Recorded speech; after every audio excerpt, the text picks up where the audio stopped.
Meu querido irmão e minha querida irmã, graça e paz. Espero que você esteja bem, fortalecido no Senhor e na força do seu poder. O Senhor, ao longo das Escrituras, nesse desenvolvimento da história da redenção, convoca o seu povo. E o seu povo é marcado, portanto, por esse ajuntamento. É um ajuntamento que reconhece a grandeza do Senhor e é um ajuntamento que reflete a glória do Senhor, através dos cânticos e através de todos os movimentos que aqui são feitos. Por isso eu louvo ao nosso Deus, eu louvo ao Senhor pela vida de vocês, por esta igreja tão querida, tão amada e tão especial, Igreja do Senhor. Meu querido irmão, eu convido você para abrir a sua Bíblia no Evangelho segundo Lucas. Abra aí a sua Bíblia no Evangelho de Jesus, segundo Lucas. Nós faremos uma leitura no capítulo 12.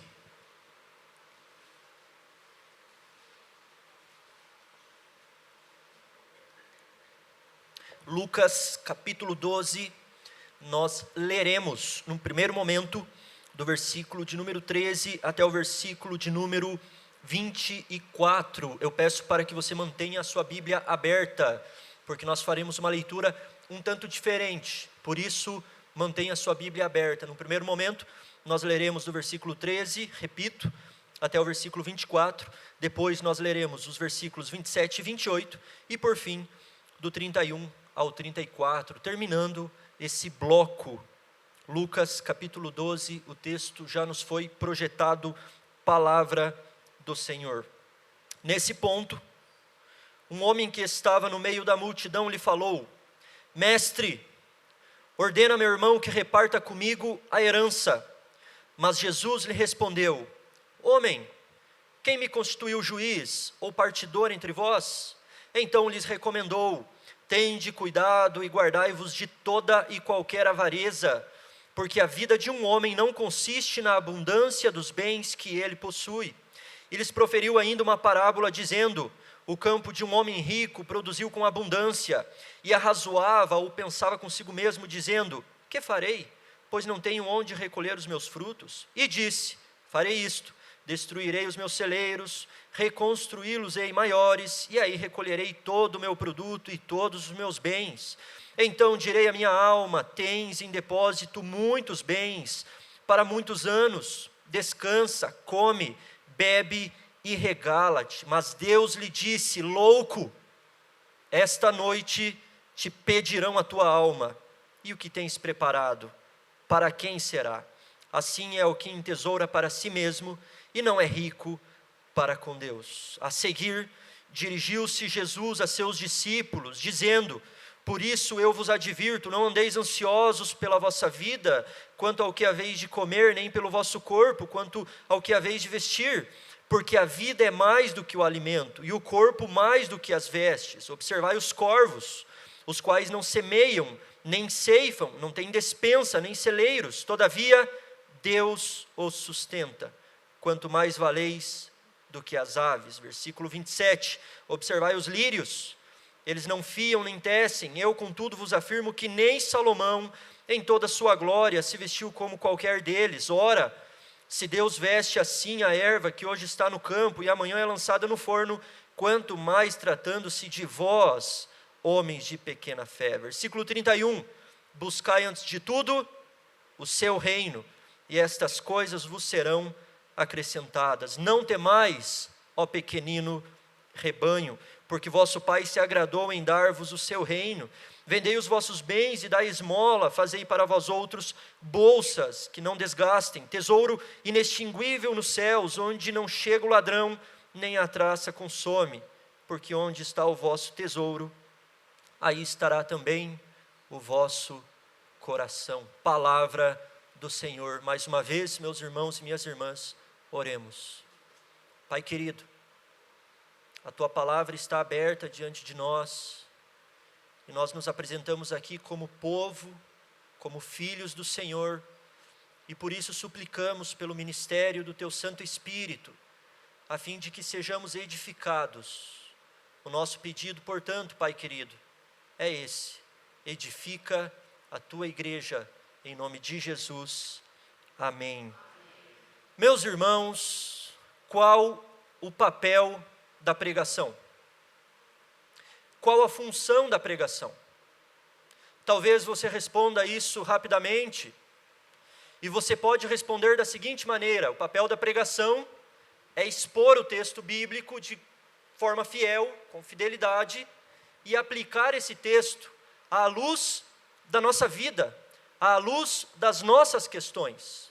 E nessas aplicações do texto, nós evidenciamos, obviamente, a pessoa de Cristo, o Senhor das nossas almas, o Rei do universo. Essa resposta é a resposta mais básica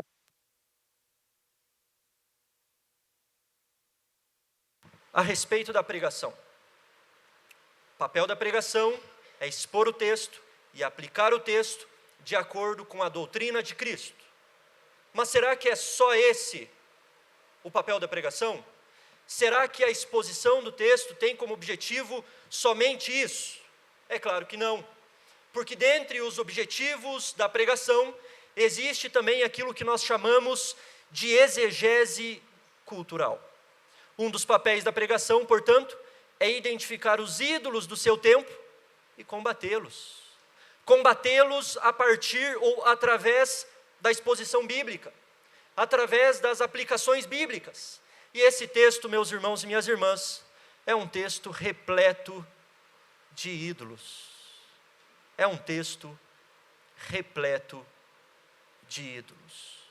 Nós sabemos que a palavra do Senhor menciona que o cristão, nesse lado da eternidade, tem 3 inimigos. Quais são? O mundo, Satanás, e se você não sabe, você mesmo. Isso significa, meu querido irmão, que se você deseja uma vida alinhada a Cristo, se você deseja uma vida que reflete a imitação do Senhor, você precisará lidar com esse sujeito. Por isso, um dos puritanos disse o seguinte: toma cuidado com o teu coração, eis aí um traidor no teu próprio peito. O ser humano constrói os seus ídolos. Na verdade, Calvino já dissera isso no século XVI. O coração humano é uma fábrica de ídolos. E esse sujeito, meus irmãos, esse coração pecaminoso, ele nasce com uma disposição inata, com uma disposição natural de se afastar do Senhor. E na medida em que nós nos afastamos do Senhor, nós caminhamos de costas para o Senhor e edificamos os nossos próprios altares, os nossos postes ídolos. E esse texto é um texto que trata a respeito disso, dos ídolos do coração de um homem. Portanto, eu peço mais alguns minutos da sua atenção para o seguinte tema: o Deus que frustra planos. E eu explico. Note aí que o início desse texto já começa com alguma coisa que acontecera anteriormente. Porque no versículo 13, Lucas registra da seguinte maneira: nesse ponto, um homem que estava no meio da multidão interrompeu os ensinos de Jesus. E esse texto, meus queridos irmãos e irmãs, é um texto que pertence a uma segunda metade do Evangelho de Lucas. Isso significa que Lucas tem dois momentos registrados a respeito do ministério de Jesus. Jesus se porta de uma seguinte maneira, de uma seguinte forma, até o capítulo 9, versículo 51. Mas, no capítulo 9, versículo 51, Jesus decide resolutamente subir para Jerusalém, porque era chegada a hora da sua ascensão. E para que Jesus ascendesse aos céus, ele deveria morrer. Então, a partir disso, Jesus decide sair da Galileia, que era o momento, que era o lugar, o local onde ele estava, e ele então começa a viajar da Galileia para a Judeia, a fim de cumprir a sua missão. Nessa última viagem de Jesus para Jerusalém, Jesus assume um outro comportamento ministerial. Jesus se torna muito mais cortante, muito mais incisivo, muito mais objetivo, e por isso ele frustra algumas pessoas. E esse sujeito, numa altura dessa viagem, Jesus estava ensinando coisas interessantes. Esse é o início do capítulo 12. Note aí, no início do capítulo 12, Jesus está falando a respeito do fermento dos fariseus, a hipocrisia. Eles pregam, mas não vivem. Eles aparentemente são pessoas boas, santas, mas o interior deles é podre.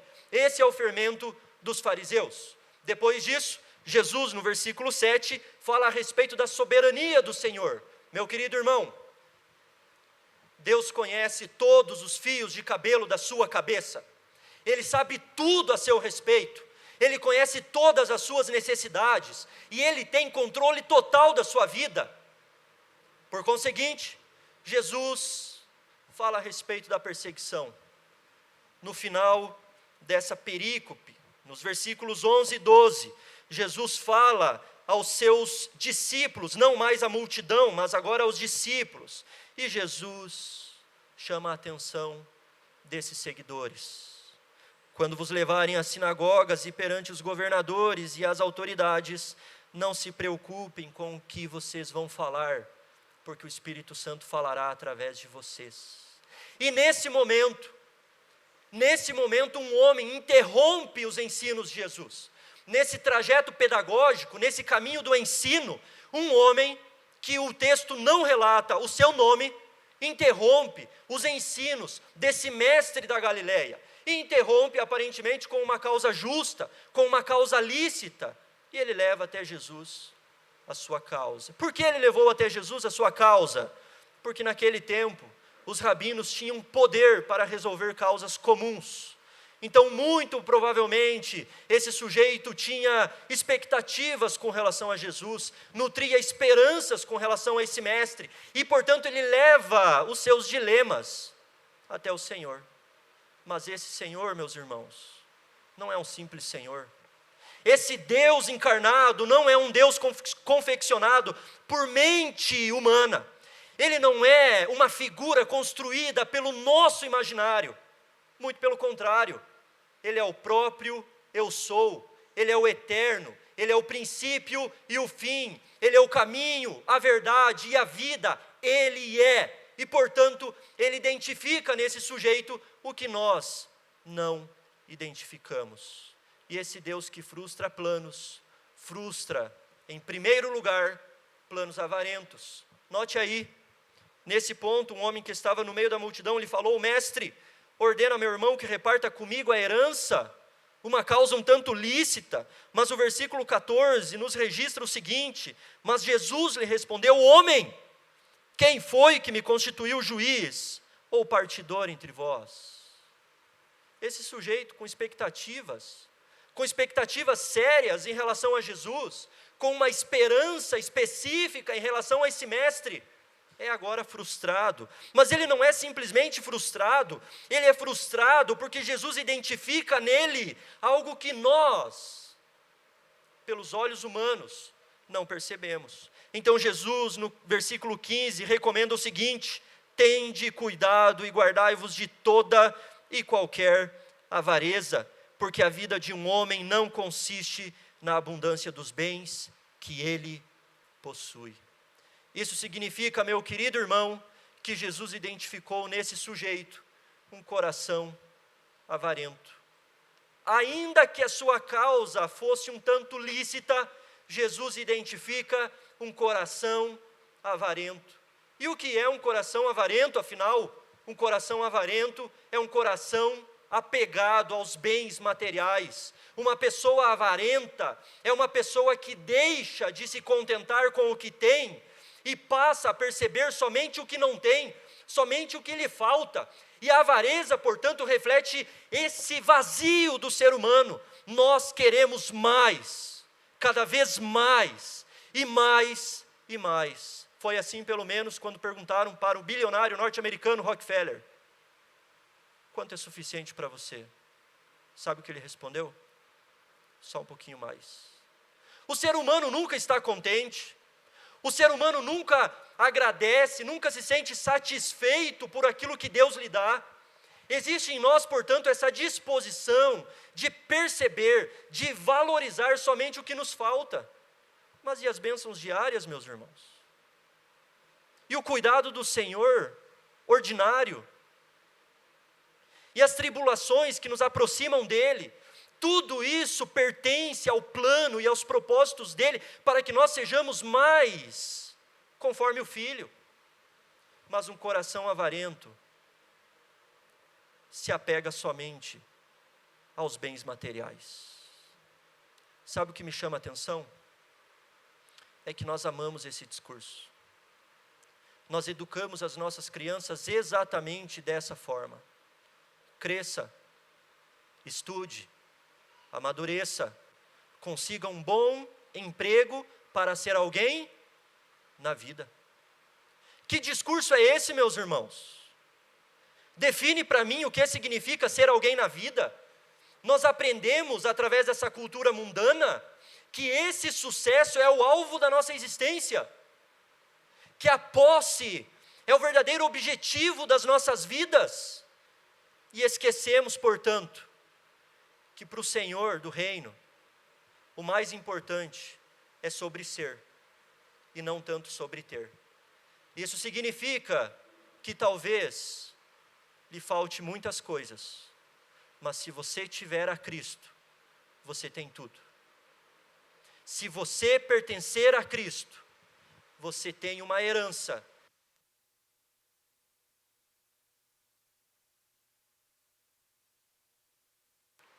E aqui Jesus, então, identifica esse ídolo no coração desse sujeito e frustra os seus planos, porque a vida de um homem não consiste na abundância dos bens que ele possui.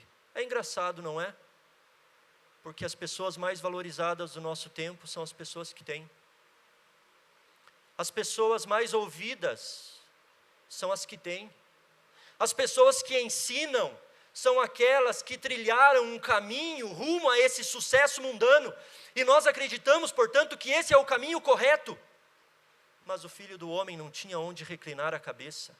Por quê, meus irmãos? Por que nós acordamos cedo? Nos desgastamos? Qual o propósito da nossa existência? Pelo que exatamente você vive? Essa pergunta é uma pergunta existencial. O que te move? O que te motiva? O que te faz fazer o que você faz? Preste atenção, a sua vida não consiste nesse tipo de análise, que pensa, que observa somente as posses. Eu faço um apelo para você: eduque seus filhos, seus sobrinhos. Se você é professor ou professora, se você tem contato com alguém, eduque, para que esses pequeninos, adolescentes, jovens, sejam acima de tudo discípulos que amam ao Senhor e que não vivem tão somente pelos bens. Jesus, o Deus que frustra planos, frustra, em primeiro lugar, planos avarentos, mas em segundo lugar, esse Deus que frustra planos, também frustra planos egoístas. Veja aí a partir do versículo 16, Jesus frustra esse sujeito. Então Jesus agora se volta e profere uma parábola. O campo de um homem rico produziu com abundância, e arrazoava consigo mesmo, dizendo: que farei, pois não tenho onde recolher os meus frutos? E disse: farei isto, destruirei os meus celeiros, vou torná-los maiores, e aí vou recolher todo o meu produto e todos os meus bens. Então eu direi à minha alma: tens muito, para muito tempo, descansa, come, bebe, aproveita. Mas Deus lhe disse: louco, essa noite te pedirão a tua alma, e o que tens preparado para quem será? Assim é o que entesoura para si mesmo, e não é rico para com Deus. Esse sujeito da parábola de Jesus é um fazendeiro louco. Ele tem muito, e ele novamente ressalta aqui, o Senhor ressalta aqui, um coração avarento, porque esse fazendeiro tem muito, ele já é rico, ele tem abundância, mas ele deseja mais. Ele não está contente, ele deseja mais. Apesar disso, ele alcança os seus objetivos, e ele encontra, meu querido irmão, aquilo que nós buscamos: estabilidade. em todos os sentidos: estabilidade emocional, estabilidade financeira, estabilidade material. Então ele olha para a sua alma e ele pensa consigo mesmo: agora você tem muito, para muito tempo, descansa. Perceba um movimento aqui. Esse sujeito repousou o seu coração nas bênçãos, mas o que Jesus enfatiza é o egoísmo. Ele não é só um fazendeiro avarento, ele é um fazendeiro avarento e egoísta. Para você ter uma ideia, no grego, esses 6 versículos possuem 8 pronomes pessoais, possessivos e reflexivos relacionados ao ego. Isso significa, meu querido irmão, que essa parábola é a parábola do ego, porque esse sujeito tem muito, mas ele não partilha. Ele tem muito, mas ele não agradece. Ele deseja mais e ele não demonstra nenhuma generosidade. Sabe por que ele vive? Ele vive para si mesmo. Esse Deus que frustra planos egoístas. Sabe por quê? Porque Jesus nos ensina que a verdadeira vida deve ser vivida para o próximo. Jesus nos ensina, através da lógica do reino, que melhor é dar do que receber. Jesus nos ensina, através dessa lógica de ponta cabeça, que se te pedirem 1 milha, você deve caminhar 2. Que se te perseguirem, você deve abençoar os seus perseguidores. Que o próximo, independentemente de quem seja, deve ser alvo do seu amor, da sua pregação e da sua vida. Ele mesmo demonstrou isso, porque ele foi obediente até a morte, e morte de cruz. Em favor de quem, meus irmãos? Jesus frustra planos egoístas. Pessoas que vivem somente para si mesmas estão vivendo de forma inadequada. No reino de Cristo, não há espaço para o ego, para pessoas que se acham grandes demais, para pessoas maduras demais, para pessoas egoístas demais. Na verdade, o ego, ele deve morrer com Jesus. É por isso que o apóstolo Paulo, quando escreve aos Gálatas, versículos 19 e 20, do capítulo 2, ele diz o seguinte: já estou crucificado com Cristo, logo, já não sou eu quem vive, mas Cristo vive em mim. Isso significa, meu irmão, que se você levanta todos os dias e desgasta a sua vida, torna a sua energia direcionada somente para bens e para si mesmo, você está vivendo de forma errada. Vocês percebem esses ídolos? O nosso tempo caminha naturalmente nesse sentido.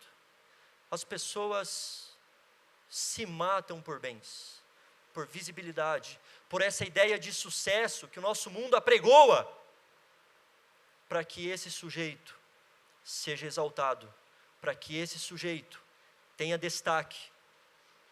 Mas cá entre nós, devemos lembrar das palavras de João Batista: que ele cresça e esse ego diminua.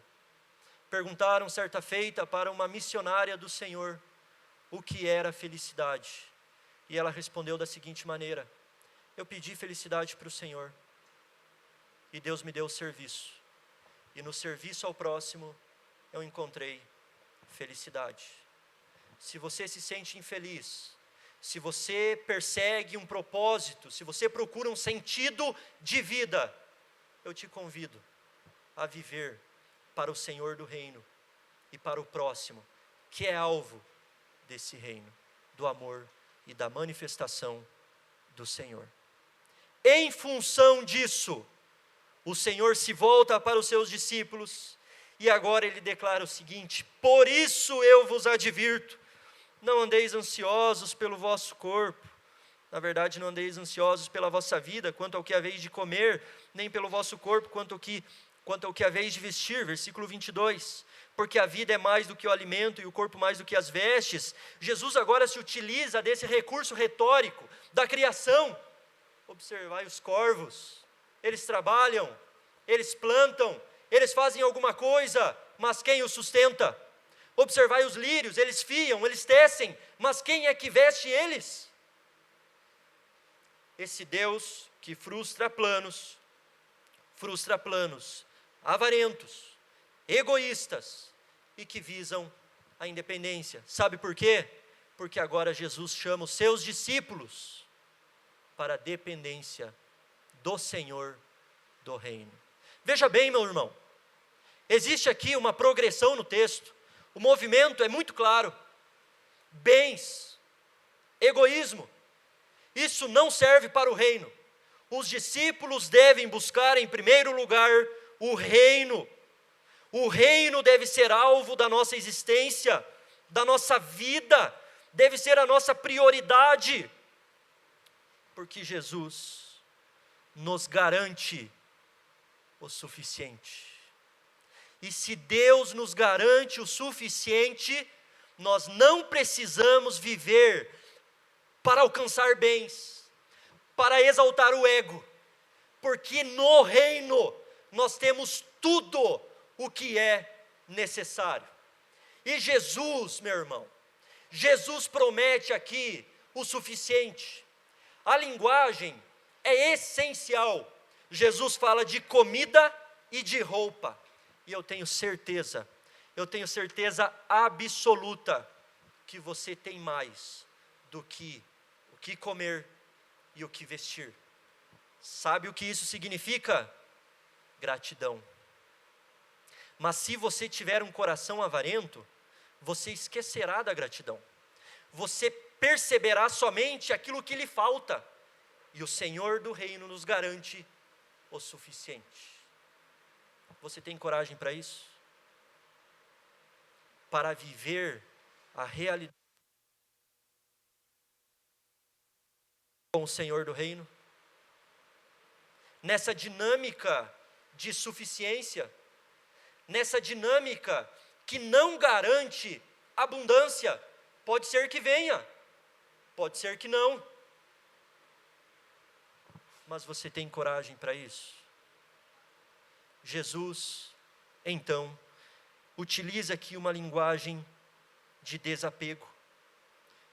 Versículo 33, vendei os vossos bens e dai esmola, fazei para vós outros bolsas que não desgastem, tesouro inextinguível nos céus, onde não chega o ladrão nem a traça consome. A linguagem aqui é de desapego. Deus não deseja que você venda tudo o que você tem, que você se desfaça dos seus bens, muito pelo contrário. Mas se os seus bens ocupam um lugar central no seu coração, eis aí um ídolo, eis aí um poste, ídolo que você mesmo edificou. Então Jesus encerra esse bloco de maneira majestosa, porque agora esse mestre da Galileia declara o seguinte: porque onde está o vosso tesouro, aí estará também o vosso coração. A pergunta que nós devemos fazer aqui, meus irmãos, é a seguinte: onde está o teu tesouro? O teu tesouro está nessa vida? O teu tesouro está nas posses dessa existência, na grandeza que o mundo persegue? Se o seu tesouro estiver nesses alvos, o seu coração também estará. Mas o convite de Jesus é o seguinte: busque o reino e faça do reino o seu tesouro, para que o seu coração esteja alinhado ao Senhor do reino. Não tenha medo, Ele vai cuidar de você. Não tenha medo, Ele vai te dar o suficiente. Não tenha medo.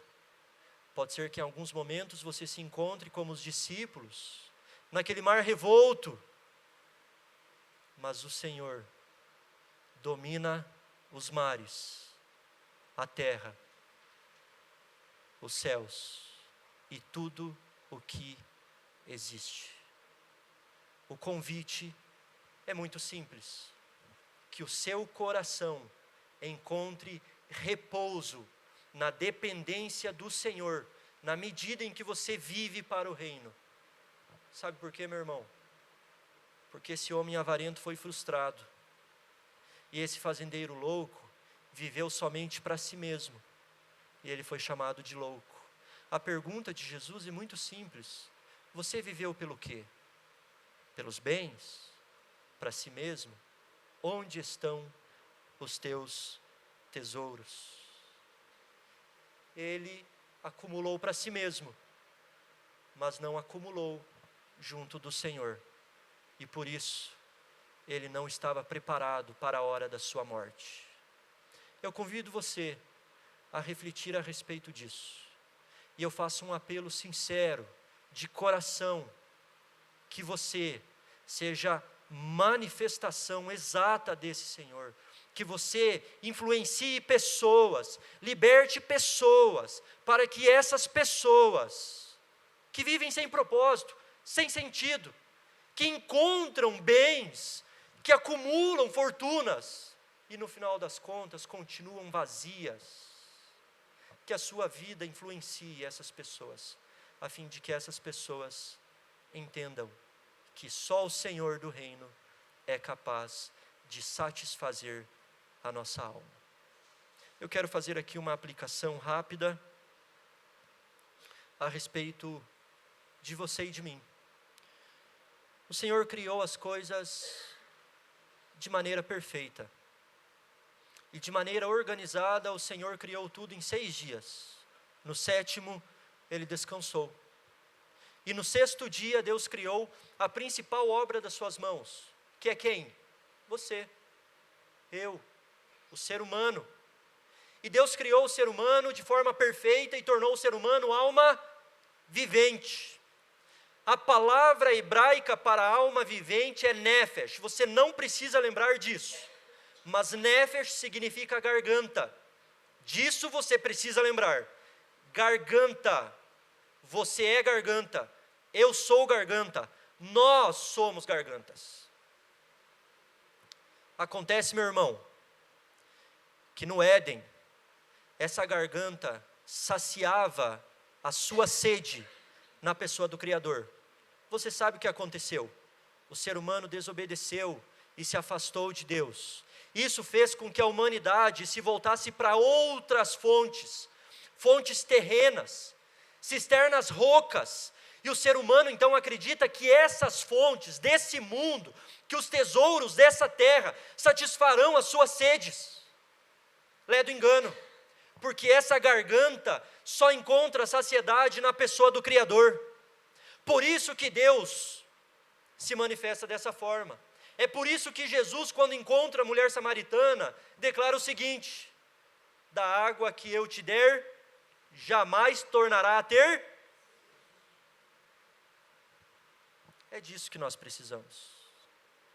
Mas se o Senhor não representar esse tesouro, nós viveremos em função dessas fontes, acreditando que elas são suficientes, e não são. Somente o Senhor do reino é capaz e suficiente para saciar as nossas sedes. Um dia você deixará de ter sede. Um dia você estará comigo, com o pastor Marcos, com seus familiares, com o apóstolo Paulo, com Moisés, com Davi, com Abraão. Estaremos todos juntos nas bodas do Cordeiro, e então estaremos plenamente satisfeitos e seremos como Ele é.